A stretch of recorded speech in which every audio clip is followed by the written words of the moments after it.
فلا خوف علیہم ولا ہم یحزنون، ان کو نہ کوئی خوف ہوگا اور نہ ہی وہ دنیا چھوڑنے پر غمگین ہوں گے۔ لا یحزنہم الفزع الأکبر وتتلقاہم الملائکہ ھذا یومکم الذی کنتم توعدون۔ سورۃ انبیاء آیت نمبر 103۔ ترجمہ: انہیں بڑی گھبراہٹ غمگین نہ کرے گی اور فرشتے ان کے استقبال کو آئیں گے، کیا کہیں گے؟ یہ ہے تمہارا وہ دن جس کا تم وعدہ کیے جاتے تھے۔ اللہ اکبر۔ اسی طرح سورۃ الاعراف آیت نمبر 43 میں اللہ تعالیٰ فرماتے ہیں وَنُودُوا أَن تِلْكُمُ الْجَنَّةُ اورثتموها بما کنتم تعملون، اور وہ پکارے جائیں گے، کیا یہ جنت کہ جس کے تم وارث بنائے گئے ہو، اس کا بدلہ ہے جو تم عمل کرتے تھے۔ پیاری بہنوں، دنیا میں جو ہم نیک عمل کریں گے، یاد رکھیں، یہ کبھی نہ سوچیے گا کہ اس ایسی نیکی کا کیا فائدہ۔ بعض کو تو ایسی نیکیاں ہوتی ہیں جو ہم چھپ کے کرتے ہیں، جو کسی کو بھی ہم گواہ نہیں بناتے، لیکن یاد رکھیں اللہ تعالیٰ گواہ ہے الحمدللہ، جو ہمارے فرشتے ہمارے کندھوں پہ بیٹھے ہوئے ہیں، جو ہمیں نظر نہیں آتے، لیکن کرامن کاتبین ان کا نام ہے۔ لیکن یاد رکھیں یہ ہمارے ایک چھوٹی سے چھوٹی نیکی کو بھی لکھ رہے ہیں۔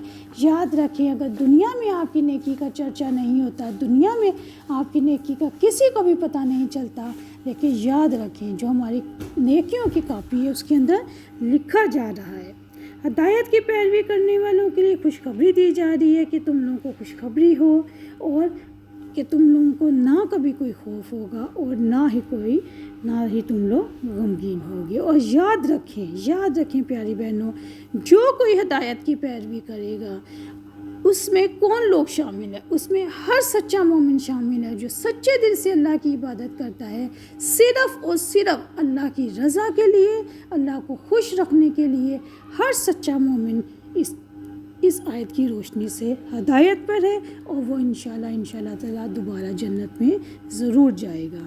والذین کفروا، جن لوگوں نے کفر کیا اور ہمارے آیات کو جھٹلایا، وہی لوگ کافر ہیں اور وہ آگ میں رہیں گے، وہ اس میں ہمیشہ رہنے والے ہیں۔ یاد رکھیں پیاری بہنوں کہ جن لوگوں نے کفر کیا اور ہماری آیات کو جھٹلایا، جس شخص نے اللہ کی ہدایت کی پیروی نہ کی، انکار کیا، جھٹلایا، اس کے لیے رب العالمین کا اعلان ہے۔ کیا اعلان ہے؟ اولئک اصحاب النار، یعنی وہ جہنم والے ہیں، ہمیشہ جہنم میں جلے بھنیں گے، نہ وہاں سے ہٹائے جائیں گے اور نہ اس سے چھٹکارا ملے گا۔ اللہ کے رسول اکرم صلی اللہ علیہ وسلم نے فرمایا، مسلم کی حدیث ہے، حقیقی دوزخیوں کو نہ تو دوزخ میں موت آئے گی کہ جان چھوٹ جائے، اور نہ چین کی زندگی ہی نصیب ہوگی۔ اللہم اجرنی من النار، آمین۔ جہنم ان کے ساتھ لازم و ملزوم ہوگی۔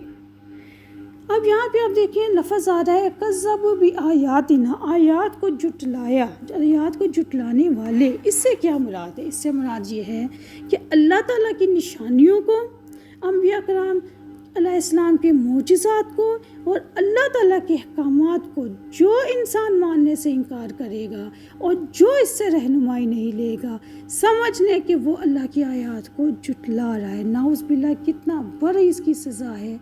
ہمیں بھی اپنے آپ کو دیکھنا چاہیے، اپنا رویہ دیکھنا چاہیے کہ کیا ہم ان قرآن سے ہدایات لیتے ہیں یا ان قرآن کی آیات کی نفی کرتے ہیں، ان کو جھٹلاتے ہیں۔ اور وہ کس طریقے سے کہ جب قرآن پڑھتے ہیں اس وقت ہمارے دل اس کی آیات کے سے پگھل جاتے ہیں، ہم ارادہ کر لیتے ہیں کہ ہم ان آیات کے مطابق زندگی گزاریں گے، لیکن ہوتا کیا ہے جب ہم اپنی زندگی میں واپس جاتے ہیں، جب اس قرآن کو بند کرتے ہیں تو پھر ہم اپنی منمانیاں کرنے لگ جاتے ہیں۔ استغفر اللہ۔ ہمیں اس چیز سے بہت زیادہ ڈرنا چاہیے، کیونکہ یاد رکھیں کافروں کے لیے کیا آیا ہے؟ ہم فیہا خالدون، وہ اس میں ہمیشہ رہیں گے، وہ کبھی باہر نہیں نکلیں گے، نہ کبھی عذاب کم ہوگا اور نہ کبھی ان کو مدد پہنچے گی۔ ان آیات کریمہ اور ان جیسی دیگر آیات کریمہ سے ظاہر ہوتا ہے کہ مخلوق میں سے تمام جن و انس، اہل سعادت، اہل شقاوت، سب اس کے اندر شامل ہیں، اور اس کے اندر جن اور انسان دونوں شامل ہیں۔ اور ان کا انکار کرنے والے ہمیشہ ہمیشہ آگ میں رہیں گے۔ اللہ تعالیٰ ہم سب کو اس آگ سے محروم رکھے۔ السلام علیکم ورحمۃ اللہ وبرکاتہ۔ سبحانک اللہم و بحمدک، اشہد ان لا الہ الا انت، استغفرک و اتوب الیک۔